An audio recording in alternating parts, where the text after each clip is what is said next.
Hello. Hello? What's Hi. up?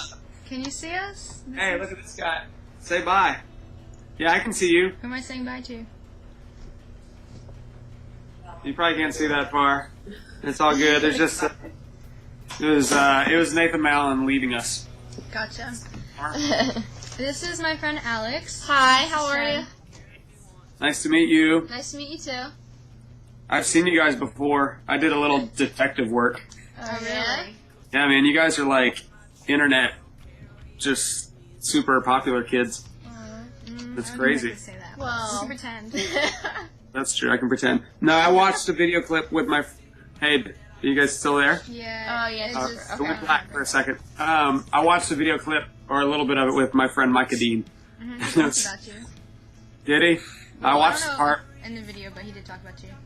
I watched the part where he was like, "Hey, hold on, like and I'm then he played. just looking for something." Like, come on, dude. And then he like starts playing some dance music, and as soon as I saw that, I'm like, man, that is so much like Micah Dean. It's scary. It's really funny. Whoa, you guys just switched places. I know, it's so weird. It does it all the time. That's so bizarre. I know, it freaks me That's out. really, It's that's weird. really amazing. I didn't even see it happen. Great. How are you guys? Good. Doing good. We just got done class a little bit ago. Nice. So this is part of the same class that you just finished? Yes, it is. Awesome. It's, Alex, what's it like working with Reba? She's awesome. That's awesome. Yeah, it's so funny that I just like picked it up. I'm like, I already know. Yep, you know her as that. That means someone else has called her that in her life. No, I just, You're just quick. yeah. Okay. No, Nice. she's awesome. She's really cool. Well, if you want to help me start a campaign to change her name, then that would be great. I would love to. That would be awesome. Okay. Awesome. Huh. Alright. Thanks for doing me. We miss you, Reba. Oh, we miss you too. I want to come back and So visit. crazy. I know. You need to. Alright. You guys are also. Yeah. Okay. So that's the first Um, question. yeah, the first question is just basically, what's your history and how'd you get into the music industry, originally, and like into the business and everything? You want to respond? Graham Powell says. Grandmother. Yeah. Imagine that, an office full of people.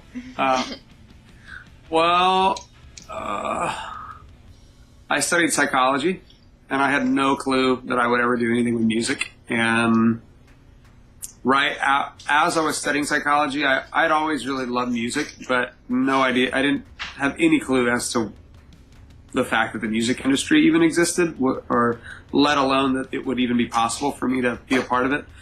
But about maybe a year into college, I discovered Tooth&Nail, and I was just blown away by this, what seemed to be a cool, small, little independent label thing. And I remember in college getting brochures and stuff, and at that point was turned on to a whole style of Christian music that that meant something to me. But I just started a small distribution, like going to shows, having a little table with some CDs and shirts and selling stuff. Little by little, that would grow. And then I started I guess you'd call it just a little like retail shop that had CDs, shirts, skate supplies. It was really, really ghetto. And it was a very humble beginning. It was Birmingham, Alabama. And through that, that grew into a music venue, and the music venue grew into a record label, and the record label grew into $110,000 of credit card debt. The $110,000 of credit card debt was thankfully liquidated through Tooth&Nail Records and a few other record companies that licensed all of my artists. And I had, for the first time, was like able to pay off all my debt, and God came through in a totally crazy way. And then Tooth&Nail moved my family and I to Seattle. So yeah, so my whole music history thing it's not out of experience. It wasn't out of schooling. It just God going, here you go. Yeah. This is something you're passionate about, and I'm gonna allow you to be a part of it. So That's really cool. yeah, it's crazy. It's crazy to think how long ago that was. So, when you were at Tooth&Nail, what did you do there? Oh man, it depends what Micah Dean told you I did there. I started as a guy that just did kind of whatever they needed me to, because when I moved to Tooth&Nail, I had no clue that A&R was really even a job description, and I just love working with bands. So I was like, I'll do whatever I can to help out, and this is cool. You guys have a nice big office, and you can actually pay me hard cold cash rather than physical CDs or T-shirts of my own company as payment. So I started doing just kind of whatever they needed, and then over time it grew into, I think the first band was, maybe it was Further Seems Forever. I think it was Further Seems Forever. That was like the first band that had lost their A&R guy, or he had moved on, and I had known them from the Take Hold days. They're like, hey man, why don't you A&R us? And I was like, well, I don't really know exactly what that means, but I could try. And so that sort of started it, and I was already working with a few bands from the Take Hold days, but eventually it became very obvious that my gifting and skill set was more geared towards working with the artist and helping serve as a mediator between the label and themselves. So most of my work at Tooth&Nail was A&R. Okay. And what bands did you sign as an A&R? The screen just turned black, and I was hoping that you guys would magically trade seats again, but it didn't work. But yeah. Surprisingly enough, we're still here in the same spot. I signed, well, I brought with me to Tooth&Nail a band called Under Oath and 238 and Few Left Standing, and out of that, only one of them, Under Oath, went on to really grow into something that most people would recognize. But I signed the band in Berlin. That was against my will, because I saw them play their first show ever, and I thought they were so bad that I called up Brandon from Tooth&Nail and I told him that we should not sign them, and he was like, "But man, their songs are so good." And I'm like, okay. So he convinced me to sign them, and we did, and that was a very good move. I worked with Me Without You, and what else? Man, there's a lot of them. The Chariot, Showbread, He Is Legend.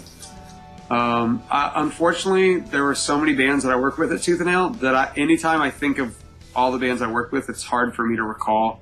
Like, oh yeah, who did I work with? What'd you say? Graham made some sly comment about how I work with the big money ones. Well, he said that's what it sounded like to me right now. So. I'm sorry. I stand corrected. He says I only mentioned the big money ones. Oh. I only remember. There were quite a few bands like Watashiwa and the Fighting Jacks, and a lot of bands that nobody probably remembers or knows of. And but I just had a great time. It was like a total dream come true, being able to work with artists and help them out and be a part of their careers. It was really special. Do you have any advice for any... Great time of my life. That's awesome. Do you have any advice for... I know Rebecca and I are really interested in that in the future, in doing PR. Do you have any advice to anyone that wants to get into A&R? I think what I've said to a lot of people over the years has been to connect themselves to existing artists that they really like, and then begin doing A&R work themselves, and I'd say PR is similar in some ways, because really you're just listening for potential at a very early stage. And if you can find potential and then help the artist develop their potential, but then also help the artist connect the dots with people in the industry, then there's a very good chance that at some point along the way, you're either going to meet people, or the band's going to go, hey, like this person that helped me was really awesome, and they totally got it. So you guys, man, like, we know you have an A&R position up, but this is the person you should be talking to. I think that's probably the easier way than, I mean, you could potentially email all the labels and just say, hey, this is what I'm interested in, but I think you would stand out a lot more by doing work with artists. And that's real. My story was that out of my own practical experience, it made sense for them to work with me. Not because I really knew what I was doing or was any good at it. Just I'd work with bands. It's like, all right, well, he works with bands. That'll work. So Yeah. I think you find that labels are a lot less picky when it comes down to it than what you might think. So at least it also helps to have Luke 2:52 operating for you, and I'm convinced that God blessed me with that. It says, and Jesus increased in wisdom and stature and favor before both God and man. And I think if Jesus had to increase in wisdom, stature, and favor, then we probably need to increase in all those. And I would say without a doubt that throughout my life, I can just point back to how much Jesus has been the increase. And when the deal with Tooth&Nail first came up, it was just like, there's no way. Like, this is crazy. They want to work with me. The little guy in Alabama that's like, come on. Under oath, you can sell 4,000 records. I know you can do it. And that was the biggest seller, 4,000 records. Wow. It was huge. Yep. So, you said how Tooth&Nail was like your dream come true. So what made you decide to stop doing that and start Come&Live? Micah Dean.